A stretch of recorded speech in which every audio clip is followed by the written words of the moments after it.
वंचित वर्ग। और आपने पता है हरियाणा का आदमी चढ़ा जाना वो हटा भी नहीं करे। जब 1 अगस्त को सुप्रीम कोर्ट ने एक सलाह दी कि कोई भी सरकार पूरे देश में आरक्षण को हिस्सों में बांट सकती है, तो हरियाणा के आदमी पहले आए तड़े अंडे थे। और जब ये बात आई उसके बाद में और मजबूती से सरकार के आगे जाके नारे लगाने लगे, मुर्देबाद के, जिंदाबाद के नहीं। और जब किसी के सामने आप अपना विरोध नहीं जताओगे, कोई आपको टूक देने वाला नहीं है। हरियाणा में केवल आपने पता है वह भी हमने बना रखे गिनती की खातिर 22 जिले हैं और आपके 75-77 जिले हैं, तो हम तो आपके तीसरे हिस्से में भी गुना। तो जब हरियाणा का आदमी लड़के अपना हिस्सा ले सकता है तो आप क्यों नहीं ले सकते? आप तो संख्या में भी ज्यादा है। और कभी भी किसी कार्यक्रम में आप जा रहे हैं तो किसी कार्यक्रम के बारे में नकारात्मक बोलने की जरूरत नहीं होती, परंतु मेरी मजबूरी है, मैंने बोलना पड़ रहा है। अरे मां बाढ़ बेटी तो कितनी आ रही, ये आदमी कभी डूबे पड़े हैं। इसका मतलब यहाँ की तो महिला बहादुर है। तो इसलिए मैं महिलाओं को धन्यवाद भी देता हूं और इन मां बहनों को फिर नमन करता हूं कि इन्होंने इसे शहीद और इतने बहादुर बेटों को भी जन्म दिया और आज आप लोगों को भी इन्होंने आ रहा है। तो आज पुरुषों से आप आगे, वास्तव में आगे हैं। रही बात आरक्षण, कोई बड़ा मामला नहीं है। आज मैं यहां आया जबकि हमने पता है आज रोहतक इसके हरियाणा के जिला जींद में धन्यवाद रैली हो रही है। जब उन्होंने हमारे को आरक्षण दे दिया, बीएससी हरियाणा में लागू कर दिया, तो हमने भी सीएम साहब का धन्यवाद कर दिया ताकि दूसरी सरकारों पर भी इसका असर पड़े कि किसी को कुछ दोगे तो ये लोग भी आपको कुछ देंगे। और इसके लिए हमने 22 सितंबर 2024 को जो विधानसभा चुनाव था हरियाणा में, उससे पहले एक स्पेशल कार्यक्रम करके भारतीय जनता पार्टी को यह बता दिया था कि हम वोट तेरे को दे रहे हैं पर हमारा काम करना पड़ेगा। बिल्कुल गारंटी के साथ हमने उसको वोट दिया।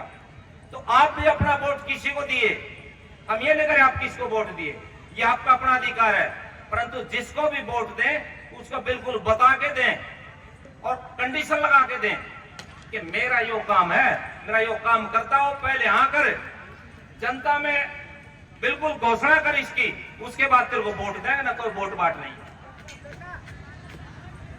मैं कोई खास पढ़ा लिखा नहीं हूं, आप लोगों की कृपा से केवल बीएड किया, एलएलबी किया, एमए हिस्ट्री किया, एमए सोशियोलॉजी किया, एमए हिंदी किया और अब फिलहाल इस 59 की उम्र में राजस्थान यूनिवर्सिटी से पीएचडी चल रही है।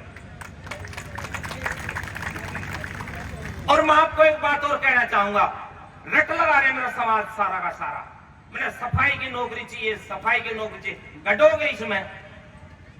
जिसकी मजबूरी है, जो अनपढ़ है, जिस पे कोई और काम धंधा नहीं है, वो मां बाढ़ बेटी लागी रहे वाला है, वो भाई लगा रहे वाला है। बाकी अपने बालका ने ढंग का पढ़ा के ना और ढंग की नौकरी देनी सिखा दो। अगली बात और कहना चाहूंगा, आप लोग कोई ब्राह्मण नकोश है, कोई चमारा नकोश है, कोई किसी जाति नकोश है, अपना आप को क्यों नहीं कोस रहे हो? पूरे पूरे दिन आप लोग नीम के तले ताश खेलते बैठते पर काम नहीं करके राजी। मैं हरियाणा गवर्नमेंट की नौकरी करता हूं, उसके बाद कपड़े का व्यापार करता हूं, ट्रैक्टर रखता हूं जो कि ये गामा में सेफ्टी टैंक खाली करा रहा है, अखबार का काम करता हूं, अखबार गिरण का, और काफी काम करता हूं। क्यों करूं हूं? ताकि सफाई का काम तो बचा रहो, मेरा समाज इस सफाई के काम से बचे। और मैंने सुबह, मेरे साथी बैठे भी हैं, मेरी माँ भी लाइट की थी, बेटा तेरे स्कूल में कोई नहीं आएगा, तू चूड़िया का सो रहा है। हरियाणा में चूड़े का है, वाल्मीकि तो पक्षा आया शब्द। मैंने 1991 में स्कूल खोला और उस स्कूल में पहली बार जब 55 दाखिले हुए तो उसमें 22 ब्राह्मण थे। और आज भी मैं बताता हूं हमारे बच्चे नहीं आते। क्यों नहीं आते? मान लो खिचड़ी खाना है, स्कॉलरशिप ले जाते हैं। अब भी उस स्कूल में, मेरा स्कूल में जर्नल क्लास के बच्चे आते हैं, क्योंकि उन्हें पढ़ के आगे कुछ बनना है। तो एक तो मेरे आप सबसे प्रार्थना है कि इन माँ बाढ़ बेटिया की जो कमाई है उस पर निर्भर मत होइए।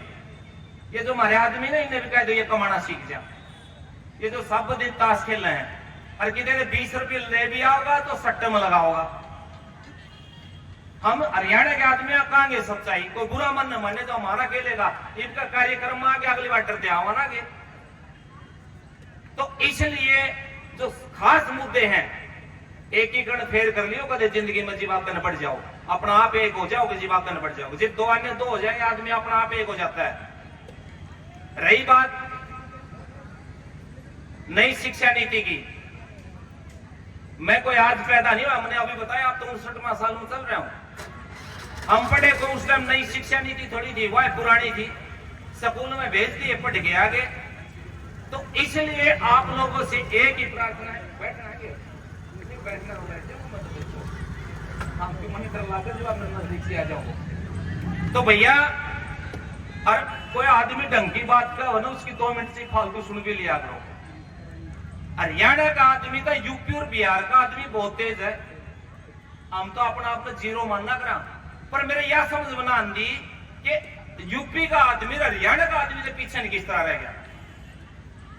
ये आरक्षण मिलना आपने पहले चाहिए था और ले गए हम। तो इसलिए आपसे मैं आज यह हिम्मत बताऊंगा आपकी कि आप हमारा कंपटीशन मान के न कि हरियाणा वाले सब दबावड़े पूरे देश में न बोलना ही ना होने अड़ा कड़ा ये बोल रहे हैं, ये आरक्षण ले गए हम गिलन रह गए। तो इसलिए आज नोट कर लें, आप जब भी कभी हमारे को कॉल करेंगे, आप तो पहले जिस तरह आज 3 बजे रात में आप का लिए थे ना, अगली बार से बुलाओगे रात में 12 बजे आ जाएंगे। और जिस टाइम पे भी कहोगे तनते मनते धनते, लट की बात तो करा नहीं क्योंकि सब बैर पढ़े लिखे हम। बाकी किससे ढंग तो कहोगे ना उससे ढंग पे तैयार। हाँ, और मेरे याद आ गया वो भाई थे, वो एक दिन वो कही थी भाई आपके 1100 रुपये भी हैं इस कार्यक्रम के जब। और मैं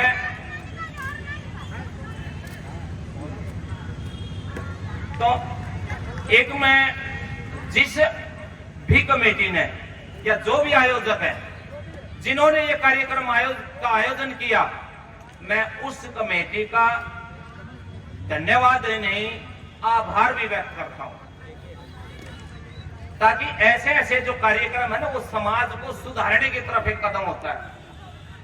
और जब आप कभी भी ये नहीं डरना चाहिए भाई संख्या कम है फलाना कम है, एक कहावत कह के अपनी जगह दे दूंगा कि आरएसएस वाले होने एक बार किसी कार्यक्रम में थोड़ी संख्या आएगी और मेरे वर्गा नुगला दिया तो कि मैं संख्या ने तो ये बड़े शहर बोले को ना पूरा कार्यक्रम हो लिया ना। जब नू बोले भाई साहब नू करे आप संख्या थोड़ी बताओ थे, आप नू करो आज की रोटी लिखे आप खुआ दो। नू बोले इतने आना है, नू बोला भले मार सवेरे थे थोड़े थे इतने हो गए।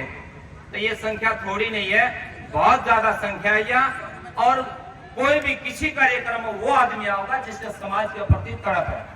और ये जो लोग बैठे हैं ये वे लोग बैठे हैं जो समाज के बारे में जानते हैं और अपना खून पसीना समाज के लिए बांटा जानते हैं।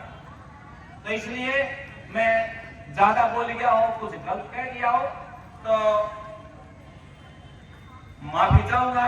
और भाई हरियाणा का आदमी का कड़वी भी लकड़ी की हो तो भाई माफ कर दियो।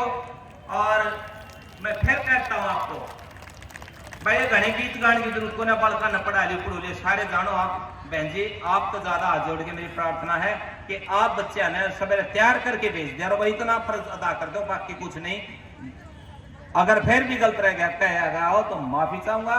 और आप सबका धन्यवाद। मेरे जैसे छोटे से व्यक्ति को भी आपने यहाँ मौका दिया, अंदाजा कुछ है नहीं पर फिर भी अपनी बात बक के जो हरियाणा का टैलेंट दर्शन करें। आदरणीय नथु सिंह सुधा जी मेरठ से चलकर आए हुए हैं, आपसे आग्रह करेंगे आप अपनी बात रखें।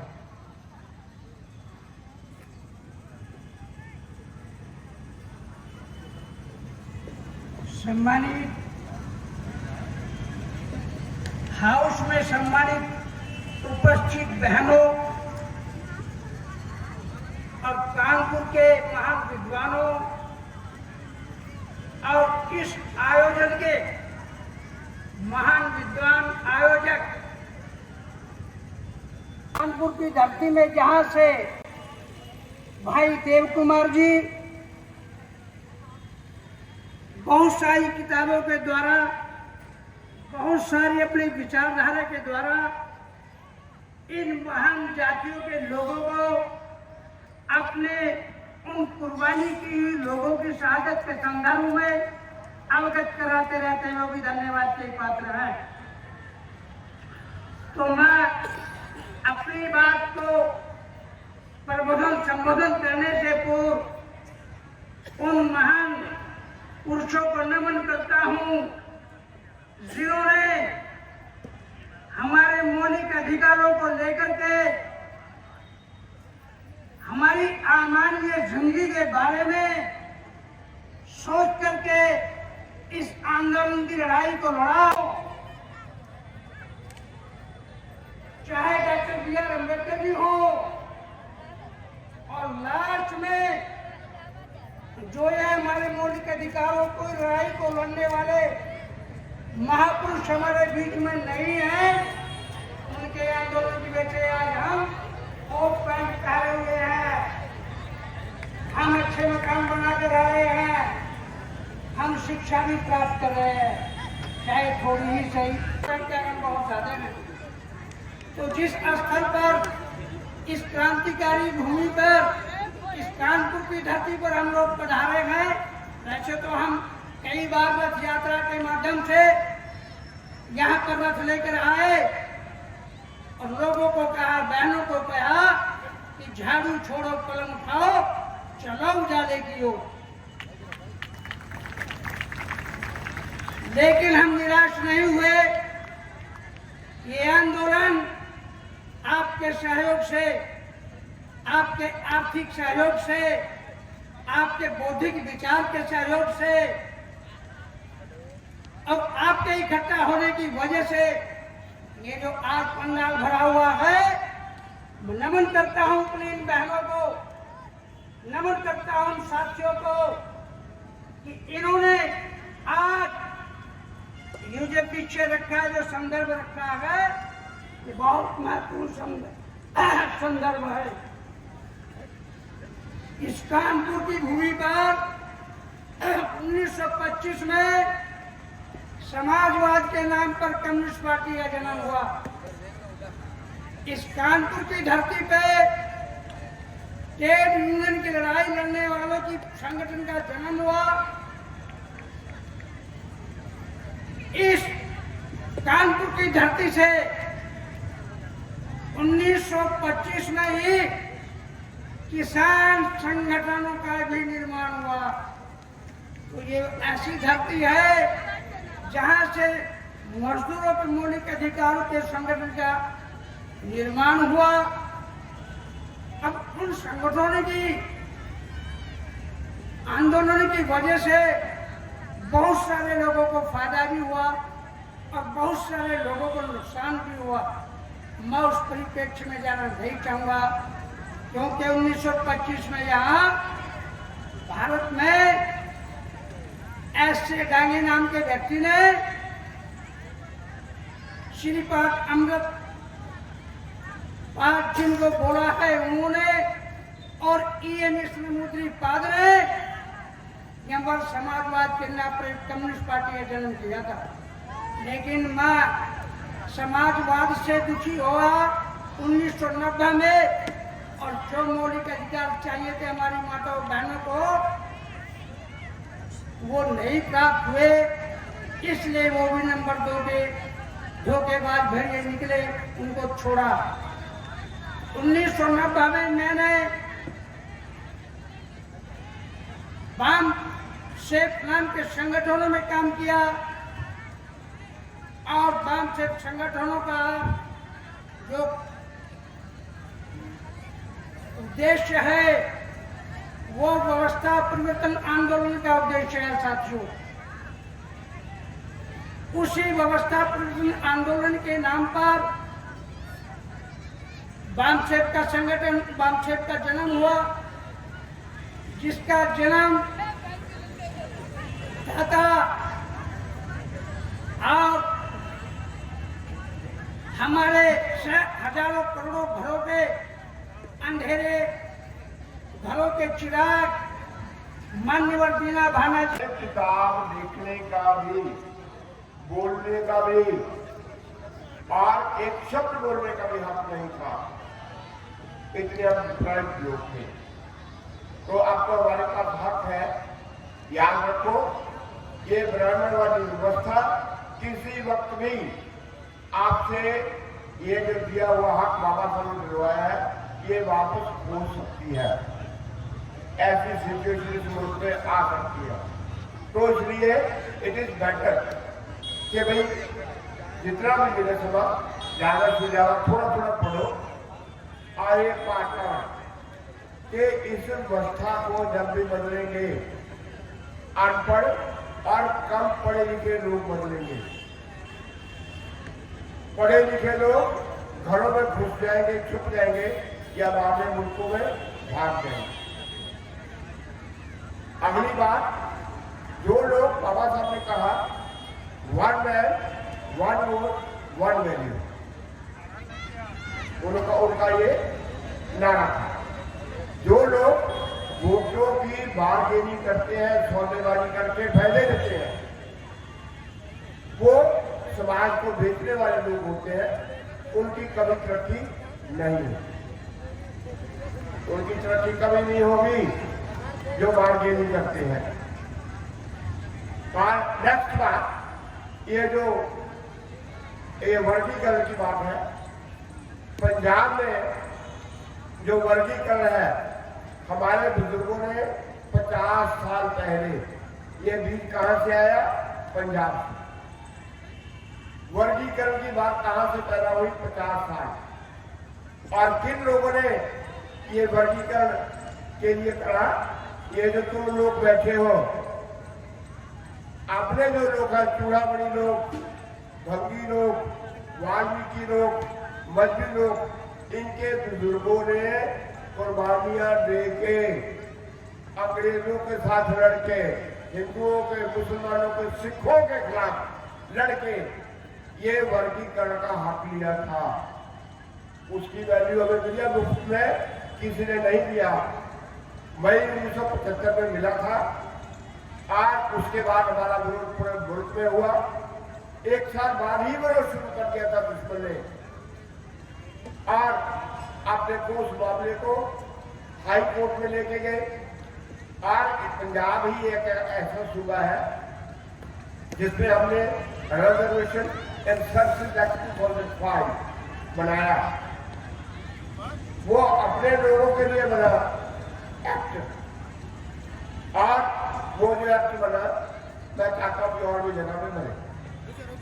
और एक इंपॉर्टेंट बात और, वेरी इंपॉर्टेंट, कि अब ये जो केस हम लोगों ने जीता है, जीत लिया, वो लोग सुप्रीम कोर्ट में हार गए। अगला उनका मुद्दा क्या होगा? नेक्स्ट स्टेप जो मायावती है, उनके जो लोग हैं और ब्राह्मणवादी लोग हैं, वो क्या करेंगे? अगला उन लोगों की जो प्लानिंग है, वो पार्लियामेंट में आप लोग जो बहुत बड़े बड़े लीडर बनते हैं, एक भी कितने एमपी हैं देखो, वोट करके देखो, वो एमपी का कॉन्सेंट्रेशन करके वो दोबारा अमेंडमेंट करवा सकते हैं। अपने खिलाफ क्या हो जाए उसके लिए उसकी तैयारी अभी से करनी होगी। उसकी तैयारी का एक ही मामला है कि आप लोग एकजुट हो जाए और मोबिलाइजेशन करें, नेटवर्किंग करें और नेटवर्क करके अपने समाज में फैल जाओ। जैसे ब्राह्मणवादी लोग समाज में जाके फैल के काम करते हैं, हमने भी काम करना होगा।